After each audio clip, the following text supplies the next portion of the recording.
Саламатсыздар ма балалар? Саламатсыздар. Балалар, бүгінгі біздің ұйымдастырылған оқу қызметіміз қарапайым математикалық ұғымдарды қалыптастыру. Бүгінгі біз сабаққа дайынбыз ба? Дайын болсақ, балалар, сабағымызды бастамас бұрын бір-бірімізге сәттілік тілеп, мына жерге шаттық шеңберіне тұра қояйық. Тез-тез шеңбер болып тұра қояйық.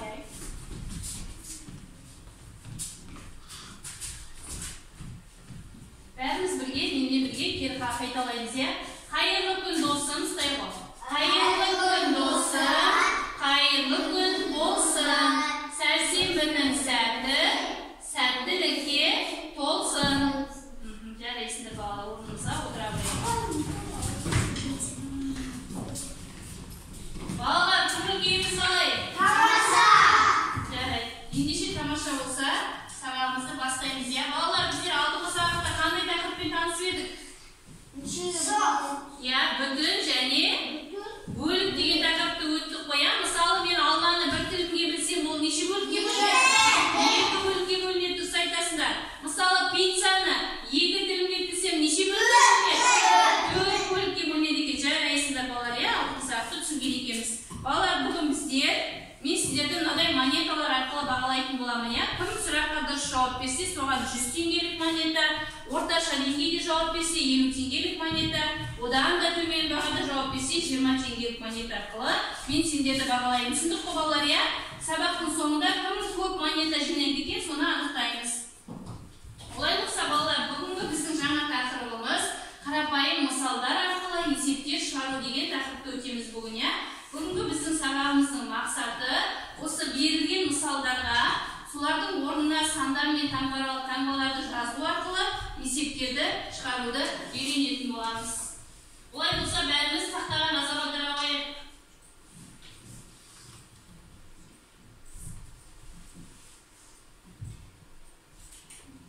Балалар, бұл қай кейіпкер? Бәріміз қарай қояйық. Танимыз ба?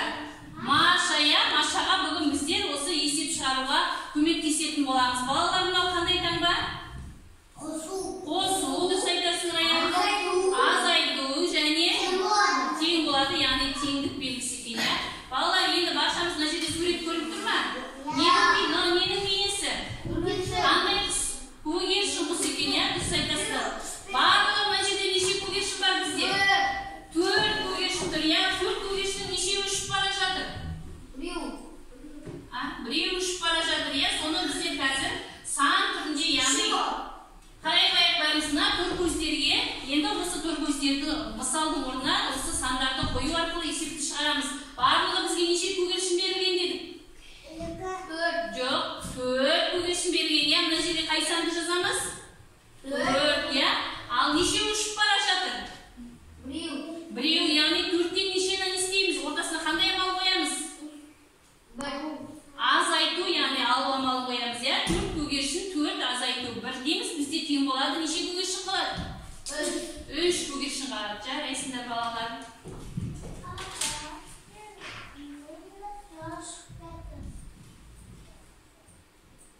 Так, балалар, келесі тапсырмаға қарай қояйық бәріміз тақтаға.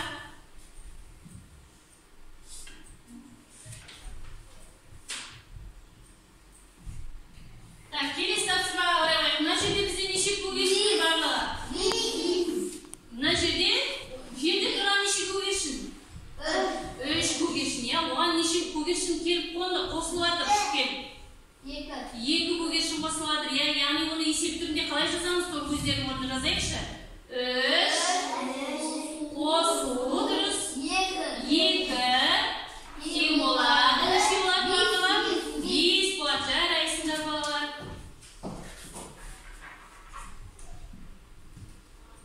Балалар, олай болса, бәріміз тақтаға 2 топ болып отырмыз ғой. Енді келесі кезекте есеп тақырыпты түсінсек, тақтамен жұмысқа шығайық. 2 топтан бір оқушыдан шыға қояйықшы. Мына топтан Жанар шыға ғой, мына топтан Рамазан келе ғой. Келе ғой.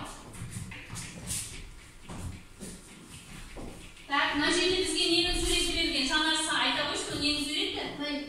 Пілдің суреті, сен мына неғ суретке тұра ал, сен неғ суретке шығарасың. Енді бізде мына жерде неше піл берілген? 2 піл берілген, яғни мына жерде неше деп жазасың?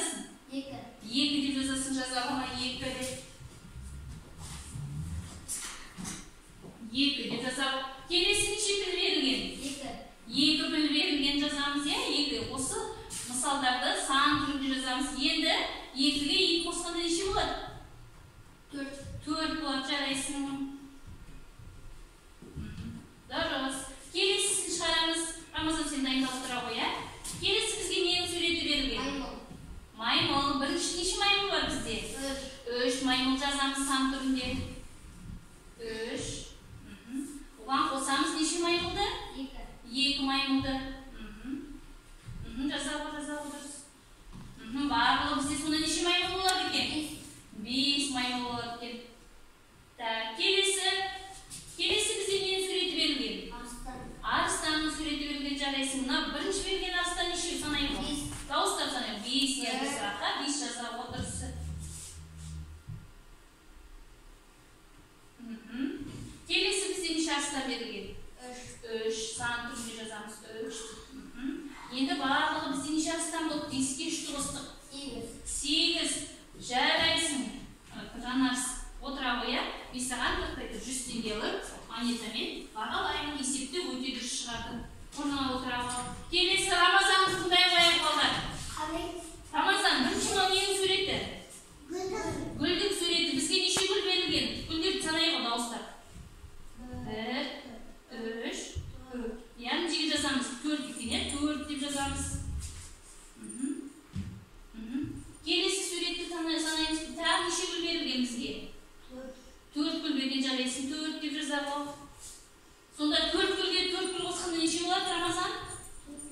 8, жарайсың. Рамазан дұрыс жауап берді. 8.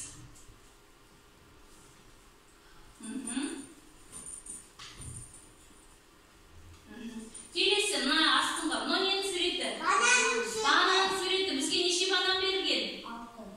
Жоқ, мына екеуін санаймыз. 3 банан берілген, жасын жеге жазағы 3.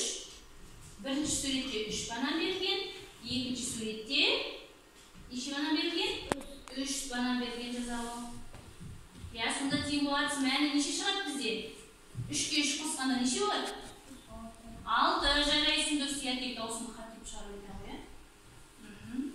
Келесі мынау ненің суреті? Алманың суреті. Бірінші алманы санайғы неше алма берілген? Дауыстап санайды. 1. Жазамыз жеге сан түрінде 3-ті. Келесі суретті санай қой. Жазамыз 3. 3 алмаға 3 алмаға қосан неше болады, Рамазан?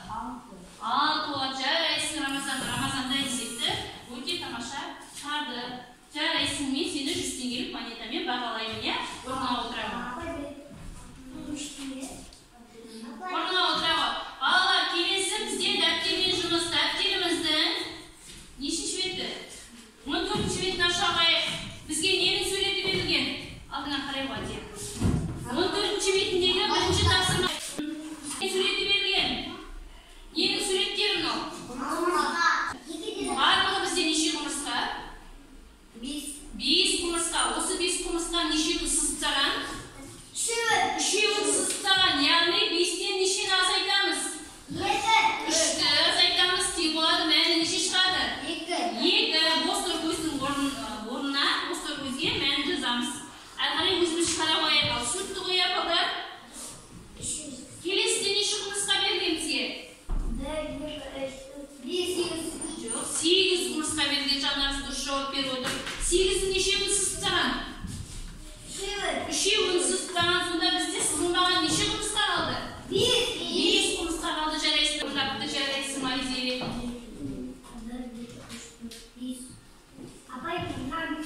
Айзеренде 50 теңгелік монетамен бағалаймыз. Рамазан.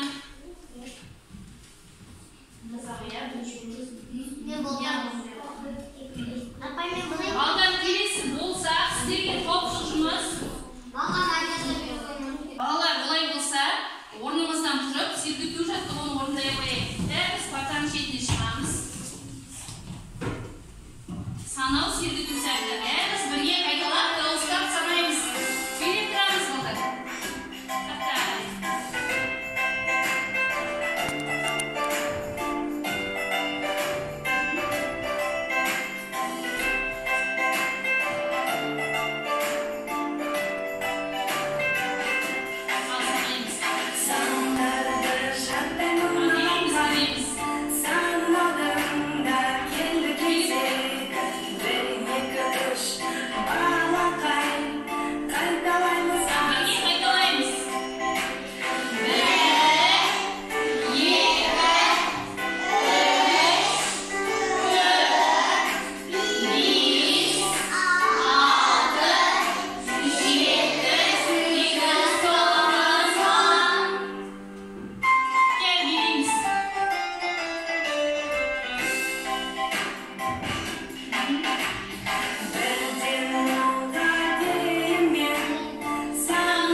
ya.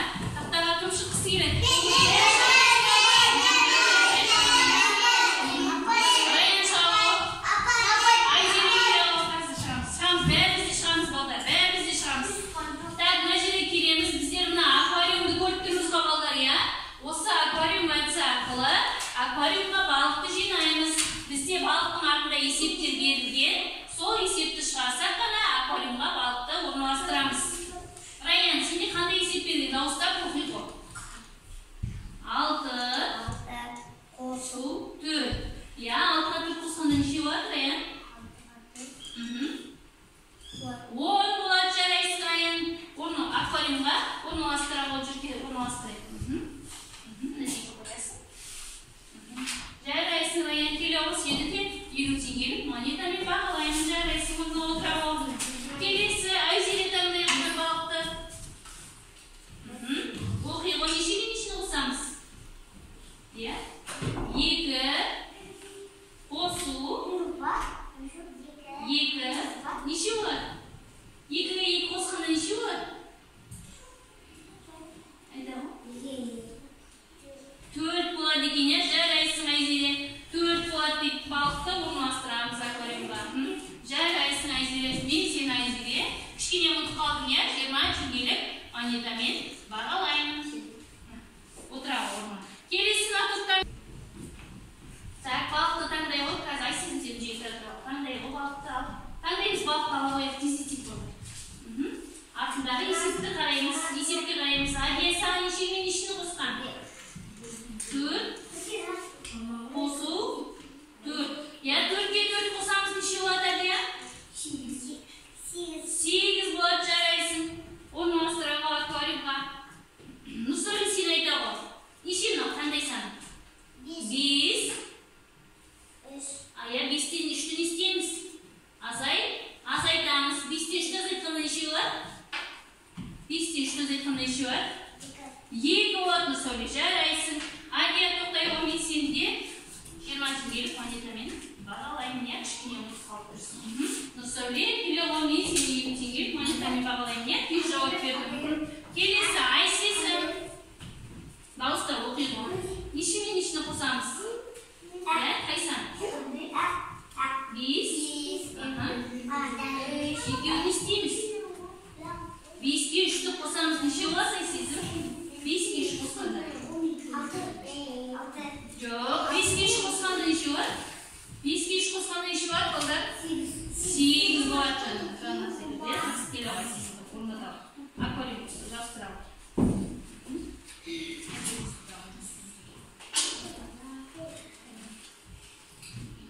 Men seni 20 yil monetamen bog'layman ya, kichkina bo'lsa